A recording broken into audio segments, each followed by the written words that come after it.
தொப்பூர் டவுன்ல உங்களுடைய வெஹிக்கிளை என்ன ஸ்பீட்ல ஓட்டுறீங்க அப்படின்றத உங்களுடைய வண்டி ஸ்பீடோமீட்டர்ல மட்டும் இல்லைங்க, இனி இந்த டிஸ்பிளேலயும் உங்களுடைய ஸ்பீடை நீங்க பாத்துக்கலாங்க.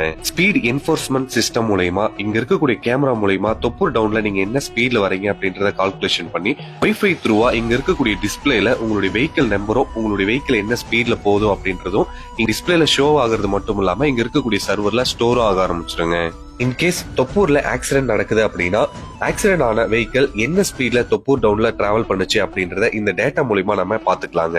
அது மட்டும் இல்லாம இந்த டேட்டா யூஸ் பண்ணி தொப்பூர் டவுன்ல குறிப்பிட்ட ஸ்பீடை விட அதிகமா ஒரு வெஹிக்கிள் டிராவல் பண்றாங்க அப்படின்னா அவங்களுக்கு ஆர்டிஓவோ இல்ல டிராபிக் போலீஸோ ஸ்பீட் வயலேஷனுக்கான பெனால்டி இம்போஸ் பண்றதுக்கான சான்சஸும் நிறையவே இருக்குங்க. இந்த வீடியோவை உங்களுக்கு தெரிஞ்ச எல்லா டிரைவர்ஸ்க்குமே ஷேர் பண்ணுங்க. முக்கியமா தொப்பூர் வழியா டிராவல் பண்ணக்கூடிய எல்லா டிரைவர்ஸ்க்கும் ஷேர் பண்ணுங்க.